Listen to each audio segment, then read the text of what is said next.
Meus amigos, é com muito prazer e muita gratidão que eu volto aqui a falar com você, certo que você está aí, vendo e ouvindo o que eu tenho a comentar, e o que eu tenho a comentar hoje é quentíssimo.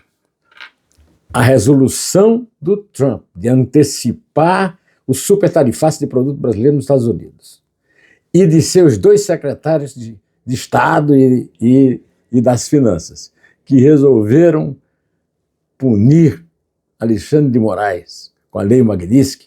Quer saber o que é a Lei Magnitsky de verdade? E quer saber por que estão usando contra o Brasil e contra o senhor Alexandre de Moraes? Então, veja o meu vídeo. Agora, se gostar do vídeo, dê um like. Se gostar e não for inscrito no canal do Zé do Munipito, se inscreva no canal, dê o like. E comente, inscrito ou não, comente. Eu adoro ver comentário dos meus comentários, tá? Bom, é isso aí que eu já dei o toque aí para vocês. O que é que aconteceu? Aconteceu o seguinte: o Trump, que não recebeu até hoje nenhum telefonema do Lula, e nós vamos falar disso, resolveu antecipar o tarifaço contra produto brasileiro nos Estados Unidos de 1º de agosto para 30 de julho. Isso, 30 de julho, exatamente na madrugada de 30 de julho, foi que o secretário de Tesouro de Trump, Scott Bessent, e o secretário de Estado dos Estados Unidos, Marco Rubio, puniram o ministro Alexandre de Moraes com a Lei Magnitsky. O que é a Lei Magnitsky, hein? Todo mundo fica falando, eu vou contar para você. Sergei Leonidovich Magnitsky era um russo nascido, na verdade, na Ucrânia, e era um funcionário público, foi punido com prisão por motivos políticos e morreu na prisão.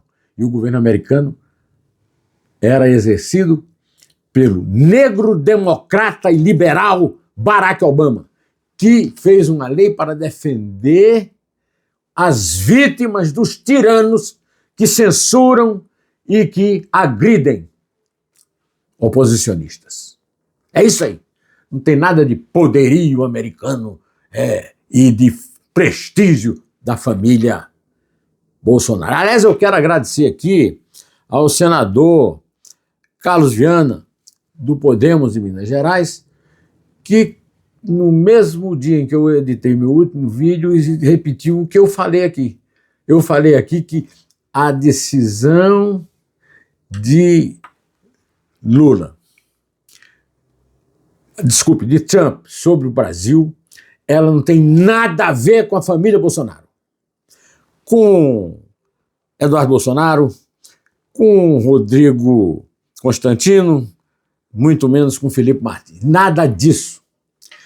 Segundo o próprio senador disse numa entrevista, está lá negociando essa questão do tarifaço, é que os Estados Unidos não quer dar o braço a torcer, não quer que ninguém saiba que eles estão retaliando quem participa do tal do BRICS, e o Brasil é o BRICS. Agora é o seguinte, o Brasil, que era uma espécie de, acusado inclusive pela esquerda de ser colônia americana, agora é colônia do BRICS.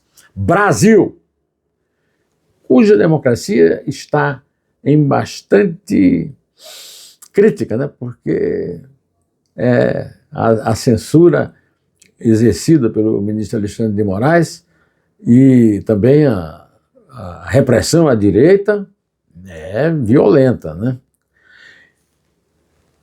Rússia, ditadura de Putin. Índia, China. A China foi um dos primeiros países a ser acusados na Lei Magnitsky com o nome do seu conterrâneo russo lá, o senhor Magnitsky, né?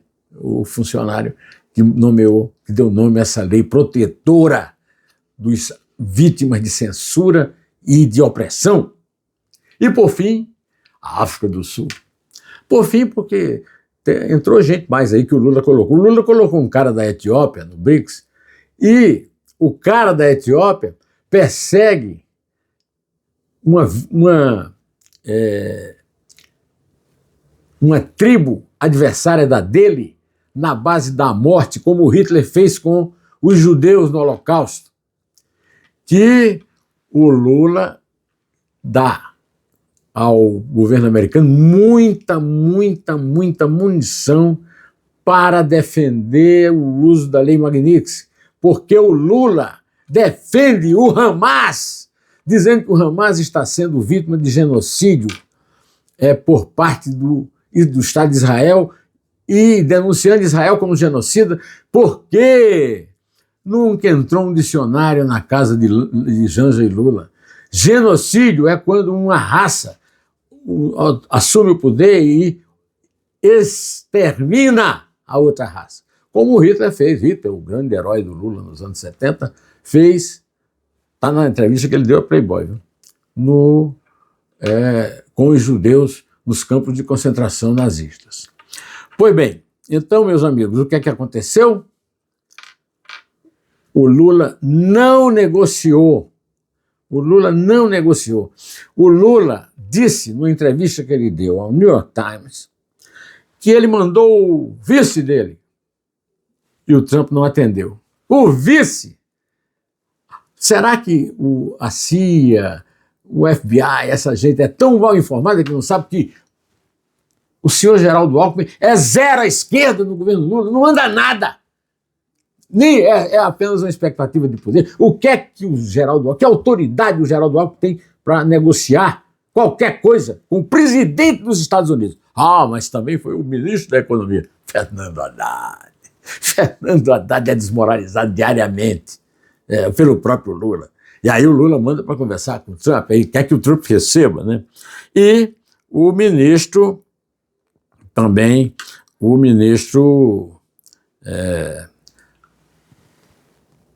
da Agricultura, porque a maior vítima dessa decisão do Trump é o agronegócio.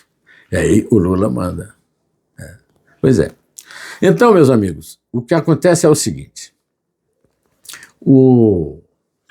A dona Miriam Leitão mandou um recado para a senhora Andréa Sadi, durante o programa dela, Estúdio I, dizendo que o ministro Alexandre de Moraes está cavaleiro dessa situação, porque há 2 anos que ele não tem... O visto dele está extinto, né? Acabou, não foi renovado, e porque ele não tem interesse nenhum em ir para os Estados Unidos. Pode ser que ele não tenha, né? Ela esqueceu dos outros amiguinhos dela lá do Supremo, que vivem lá em Nova York, né? Onde fazem as suas famosas frases, né? Perdeu, mané, lá em Nova York, né? Pois é, agora não dá mais para fazer, né? Agora, outra coisa, a dona Miriam foi confrontada pelo meu herói, André Marcília. André Marcília, que sabe que tem censura em tudo no Brasil, autor de um livro sobre isso, explicou na sua rede social que todos os bancos que negociam forte, pesado, bancos grandes no Brasil, têm relações com os Estados Unidos, e a Lei Magnitsky corta essas relações. Por exemplo, o Banco do Brasil. Já ouviu falar no Banco do Brasil? Quem paga o salário de Alexandre de Moraes? O Banco do Brasil. Como é que o Alexandre de Moraes vai receber o Banco do Brasil, o dinheiro das contas dele, do salário dele, do vencimento dele, porque ele é funcionário público, no Banco do Brasil, se ele é vitimado, né, pela Lei Magnitsky do governo Trump? Meus amigos, a coisa é bem diferente do que se fala. Agora, eu quero lembrar o seguinte: é mentira aquilo que o senador falou.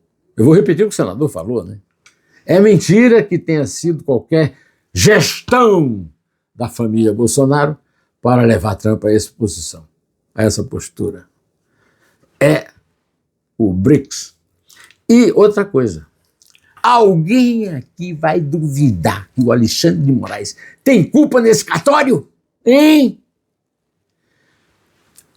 Os meus amigos Diogo Mainardi e o Mário Sabino tinham uma revista chamada Cruzoé, que hoje foi vendida para um grupo empresarial. Essa revista fez uma reportagem com Dias Toffoli, ministro, colega do doutor Alexandre. O amigo do meu pai. Era um relatório sobre um depoimento de delação premiada de Marcelo Odebrecht, no qual ele contava que o pai dele, né, o Odebrecht, né, tinha ajudado o amigo do pai dele, né, o amigo do amigo dele, o pai dele tinha ajudado com um dinheirinho para uma reforma de uma casa. E a revista foi censurada há 5 anos e está censurada até hoje e mais. Ainda estou falando aqui da Lei Magnitsky. E mais, até hoje, Diogo e Sabino não sabem o que são no processo. Eles são vítimas, são réus, ou são testemunhas? Não sabe. O delegado da Polícia Federal que está tocando o processo há 5 anos não sabe. Por que eles iam saber? Né? Pois então, é essa história do Brasil que está levando a isso. Agora, eu também reconheço que o que deve ter pesado mesmo, mais do que o caso da censura, é o caso do BRICS, para os americanos. Para mim, a censura é mais grave, porque eu sou um cidadão brasileiro. E eu exijo ter liberdade de expressão. Eu exijo que não tenha ministro nenhum, de Supremo nenhum, de governo, de desgoverno nenhum, que me proíba de ter acesso à informação. A invasão de uma decisão do Congresso pelo Supremo Tribunal Federal, acabando com a lei do marco da internet, é uma prova concreta de que a Lei Magnitsky está sendo muito bem empregada pelo Dr. Trump, por ordem do Dr. Trump, pelo Scott Bessent e pelo Marco Rubio. Parabéns! Vou ficando por aqui, direto ao assunto, em pé.